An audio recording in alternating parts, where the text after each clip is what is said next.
شفاعته لكل هول من الأهوال والتعبين مولاي صل وسلم دائما أبدا على حبيبك خير الخلق كلهم اور کریمہ ببخشائے برحال بندہ کریمہ ببخشائے برحال ماں کہ ہستم نصیب کمند ہوا نداری بغیر از فریاد رس سبحان اللہ یا سیارہ خطا بخش بس نگاہدار مارا زراح خطا خطا در گزاروں ثواب گمار سبحان اللہ اللہ رب العالمین جل شانہ الکریم کی حمد و ثنا اور نبی رحمت صلی اللہ خاتم النبیین صلی اللہ علیہ آقائے دو عالم نور مجسم صلی اللہ صلی علیہ اللہ علیہ وآلہ وسلم پر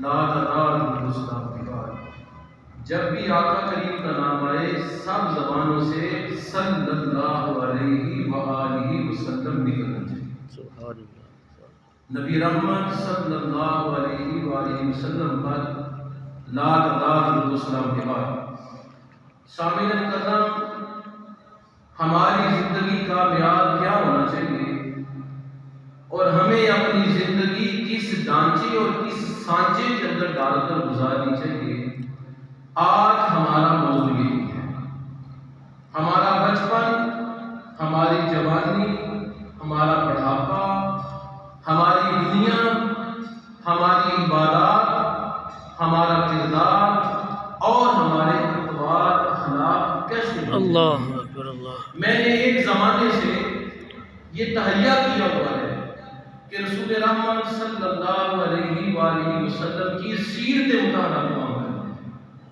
ہم جتنا حضور کی سیرت سے دور ہوئے ہیں اتنی تباہی ہمارا مقدر بنتی ہے ہم نے رسول اکرم صلی اللہ علیہ وآلہ وسلم کی سیرت کے قریب اپنے آپ کو رکھا حضور نے بچپن کیسے گزارا حضور کی جوانی کیسے گزری حضور کا مبارک بڑھاپا کیسے گزرا اللہ شادی سے پہلی عمر حضور کی کیسے گزری حضور کا نکاح کے بعد وقت کیسے گزرا رسول رحمت نے اپنے قریبیوں کے ساتھ کیسا سلوک کیا رسول مکرم کا اپنی ازواج کے ساتھ کیسا تعلق تھا رسول مکرم صلی اللہ علیہ وآلہ وسلم کی مبارک زندگی کے چند ایک گوشے اپنی زبان سے آپ کے سامنے پیش کرنے کی جسارت کروں گا رب تعالیٰ سے دعا ہے مجھے حق بیان کرنے آپ کو سننے اور ہم سب کو عمل کرنے کی توفیق عطا فرمائے آمین آمین آپ سب کو معلوم ہے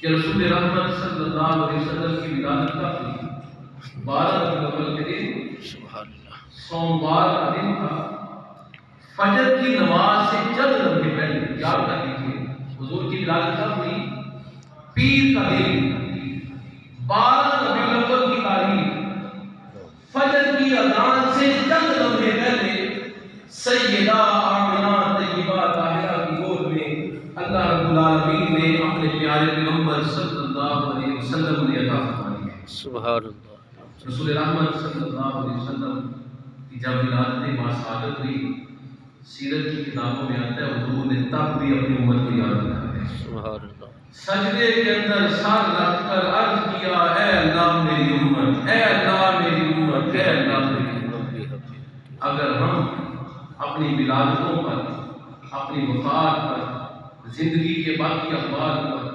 خوشیوں کے موقعوں پر غموں کے موقعوں پر اپنے آقا کو یاد نہیں رکھیں گے تو جفاکار امت بھی کہلائے گا پیارے آقا نے تو ہر لمحے اپنی امت کو یاد رکھا ہے ہمیں بھی چاہیے کہ ان مواقع پر اپنے آقا صلی اللہ علیہ وسلم کی مبارک سیرت کو یاد رکھیں تو سوموار کا دن تھا 12 ربیع الاول کی تاریخ ہے ربیع الاول کی تاریخ ہے فجر کی اذان سے چند لمحے پہلے حضور کی ولادت باسعادت ہوئی حضور کے والد وصال کر چکے ہیں سب کو پتہ ہے حضور کے والد آپ کی ولادت سے پہلے 2 مہینے پہلے وصال کر چکے تھے 2 ماہ پہلے ان کا وصال ہو چکا تھا کہاں پر گئے تھے مدینہ شریف میں گئے تھے شام سے آ رہے تھے تجارتی قافلے کے ساتھ مدینہ میں رک گئے، بیمار ہوئے، وہیں پر ان کی مبارک وفات ہو گئی،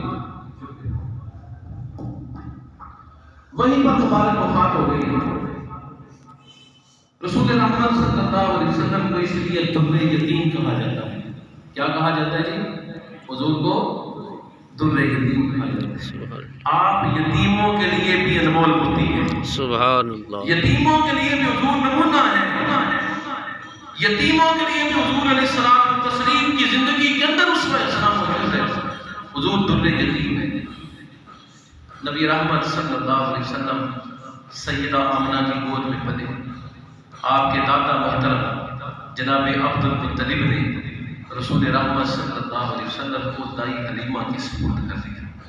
وہ حضور کو اپنے گھر میں لے گئے۔ کیا شان ہے سیدہ حلیمہ کی، کیا مقام ہے سیدہ حلیمہ کا کہ پیارے پیغمبر کے اعلان نبوت کے بعد جب وہ حاضر خدمت ہوتی ہے تو حضور اپنی وہ چادر اٹھا کر ان کے قدموں میں رکھ دیتے ہیں۔ جس چادر کو حضور اوڑھتے ہیں تو فرشتہ وہی حاضر ہو جاتا ہے، فرشتہ وہی حاضر ہو جاتا ہے۔ چادر حضور بچھا دیتے ہیں، حضور بڑی خدمت کرتے ہیں، بڑا پیار کرتے ہیں، سیدہ کا بڑا احترام کرتے ہیں۔ صحابہ پوچھتے ہیں یہ خاتون کون ہے؟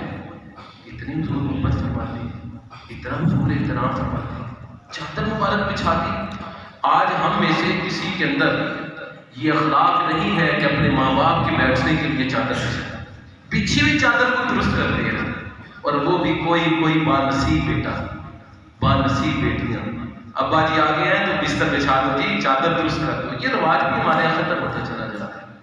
آہستہ آہستہ نئی نسلوں کے اندر اخلاقیات بالکل بلند ہو چکی ہے۔ اس کی وجہ ہم خود ہیں کہ ہم نے اپنے بزرگوں کے اطوار کو جو سنت کے مطابق نے چھوڑ دیا، اپنی نئی نسلوں کو اپنا سلیقہ طریقہ نہیں سکھایا۔ گھر کے اندر ابا جی آیا کرتے تھے تو گھر کے اندر بہو بیٹیاں سب الرٹ ہو جایا کرتی تھیں، بزرگ تشریف لے آئے جی، بستر بچھائیں جی، ان کے بیٹھنے کا اہتمام کریں، ان کو فلاں چیز کی ضرورت ہوگی وہ پیش کریں۔ ابھی وہ رواج ختم ہو گیا کیونکہ حیا کم ہو گیا، شرم کم ہو گئی، ادب کم ہو گیا، تعلیم بے تحاشا ہے۔ ہر سال لاکھوں پی ایچ ڈیز نکل رہے ہیں یونیورسٹیوں سے، ہزاروں ایم فل نکل رہے ہیں یونیورسٹیوں سے، لیکن اخلاقیات صفر۔ کسی کو بلائیں گئے دعائے قنوت اسناد کو نہیں آتی۔ میرے ساتھ ہوں کہ میں ایک کالج میں پڑھاتا ہوں، ہیڈ آف ڈپارٹمنٹ، تو بے شمار لوگوں کے انٹرویوز لیتے ہیں۔ انٹرویو دینے کے لیے جو بندہ آتا ہے نا، وہ کہتا ہے جی میں بڑا دین کو سمجھنے والا ہوں، تو اس سے نماز جنازہ سنیں، صحیح بات ہے 100 میں سے 4-5 بھی آتی ہے۔ ہم تو مردوں کے ساتھ بھی دھوکہ کرتے ہیں، زندوں کی بات تو دور ہے، بس جاتے ہیں جھلک دکھانے کے لیے، چہرہ دیکھ لیں فلاں بندہ آیا جی، فلاں بندہ جنازہ پڑھنے آیا ہے، بس یہ دکھاوا کرنے کے لیے جنازے پر بھی جائیں گے، ختموں پر بھی جائیں گے۔ جو دل سے آہ نکلتی ہے، جو دل سے دعا نکلتی ہے، وہ ابھی ہمارے ہونٹوں پر نہیں آئی۔ وجہ کیا ہے کہ ہمارے اندر حیا اور درد کم ہو گیا ہے۔ یہ موبائل دن رات استعمال کرتی ہے، نئی نسل استعمال کرتی ہے، دن رات استعمال کرتی ہے، صرف 5 منٹ نکال لیں نماز جنازہ سیکھنے کے لیے، صرف 5 منٹ نکال لیں نماز جنازہ سیکھنے کے لیے، سارا مسئلہ حل ہو جائے گا۔ نہیں نکالتے، نئی نماز جنازہ سیکھتے، اس کے اوپر دنیا کی ساری چیزیں ہم نے دیکھنی ہیں، اس کے اوپر ہم نے سلیبس دیکھنا ہے، یونیورسٹیوں کے لیکچر دیکھنے ہیں، اس کے اوپر ہم نے معلوماتی چیزیں دیکھنی ہیں، اس کے اندر فحش اور بے حیائی کے تمام مناظر گھر والوں کے سامنے بیٹھ کر دیکھنے ہیں۔ 5 منٹ بھی کسی کو توفیق نہیں ہوتی، مجھے نماز جنازہ نہیں آتی، یار میں مفتی شفیع صاحب کی نماز جنازہ اور باقی نمازوں والی کتاب بھی انٹرنیٹ پر پڑھی ہوئی ہے، میرا کوئی پیسہ بھی نہیں لگنا، پیکج میں نے پہلے کیا ہوا ہے، ذرا نکال کے دیکھتا ہوں یار جنازہ کیسے پڑھتے ہیں۔ میں فلاں کی جنازہ پر جاؤں گا تو مجھے جنازہ بھی پڑھنا آنا چاہیے۔ ہمارے ہاں رواج بھی یہ ہے کہ بندہ فوت ہو گیا تو مفتی صاحب کو بلاؤ جی، مولوی صاحب کو بلاؤ جی، عالم صاحب کو بلاؤ جی۔ سب سے زیادہ حق جنازہ پڑھانے کا کس کو ہے جی؟ اس کے سگے بیٹے، سگا بیٹا اس کا نماز جنازہ پڑھے، سگا باپ سگا بھائی اپنی بہن کا نکاح پڑھے۔ ہمارے یہاں دستور ختم ہو گیا۔ وہ دستور کیوں ختم ہوا ہے؟ کیونکہ یہاں سے دین ختم ہو گیا ہے، دنیا کا لالچ ہے، بس دنیا کے پیچھے بھاگے پھرتے ہیں، دنیا کے پیچھے بھاگے پھرتے ہیں۔ آپ کو میرے الفاظ ہلکے لگیں گے، میرے الفاظ ہلکے لگیں گے، لیکن اس کے پیچھے اخلاقیات بہت بڑی ہیں۔ ہے، سبق بہت بڑا ہے. ہمیں تھوڑا سا وقت اپنے لیے بھی نکالنا چاہیے. اپنی اولاد کو ہم میٹرک کرواتے ہیں، ایم فل کرواتے ہیں، پی ایچ ڈیز کرواتے ہیں، کئی پوسٹ ڈاکٹریٹ کرنے کے لیے انگلینڈ پڑھنے جاتے ہیں، یو کے پڑھنے جا رہا ہے، آسٹریلیا جا رہا ہے. کبھی میں نے اور آپ نے بحیثیت باپ اپنی اولاد بیٹے بیٹی کو بٹھا کر پوچھا ہے کہ بیٹا تمہیں نماز جنازہ نہیں آتی، بیٹا تمہیں نماز نہیں آتی تو کیا تم نے نماز بھی سیکھی ہے کہ نہیں سیکھی؟ یار میں قاری صاحب سے 5 منٹ لے لیتا ہوں، گھر میں چھپ کے بیٹھک کے اندر بیٹھ کے ان سے سیکھ لو. انہوں نے کون سا انکار کرنا ہے کہ میں نے نہیں سکھانی تھی؟ یا میں آپ کو مسجد میں لے جاتا ہوں، یار تو کو دیکھا دیکھی آپ کو نماز آ جائے گی؟ بالکل سوال پیدا نہیں ہوتا. میں نے دیکھا ہے کہ لاکھوں روپے کی فیسیں بوڑھا باپ دیہات میں رہنے والا جسے ڈبیٹ نہیں آتی وہ پہنچ جاتا ہے وہاں سیالکوٹ میں، اسلام آباد میں فیسیں جمع کروانے کے لیے، صرف دنیا کے لیے. اور اگر کہا جائے کہ بابا جی بچے کو دین بھی سکھائیں تو پھر ہم کہتے ہیں وہ جی بچپن میں اس نے نازلہ پڑھ لیا تھا. ایسے کہتے ہیں کہ بچپن میں نازلہ پڑھ لیا تھا، بچپن میں اس نے وہ نماز سیکھ لی تھی. اس لیے میں کہتا ہوں کہ میں اور آپ اور یہ ہمارا محراب و منبر، ہم مجرم ہیں. ہم نے اپنی اولاد کو صحیح دین نہیں سکھایا، ہم نے اپنی اولاد کو درست دین نہیں سکھایا. اگر ہمارے اندر اتنی فکر جتنی اسکول کی کالج کی فکر پیدا ہوتی ہے اتنی پیدا ہو جائے تو ہماری اولاد ہماری بھی مدی بن جائے.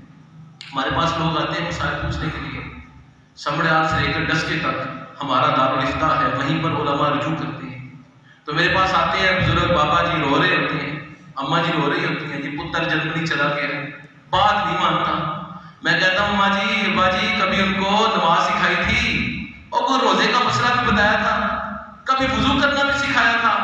او جی بس اس کی باہر کی فکر میں سب یہ فکر لگی رہی اور باہر بس بھیج دی ہے، بس معاشی طور پہ ہم مضبوط کر لیتے ہیں. میں ان کو بتاتا ہوں کہ جب آپ اپنی اولاد کو اللہ اور اس کے رسول کے سامنے نہیں جھکائیں گے تو وہ کبھی بھی آپ کی متی نہیں ہوگی.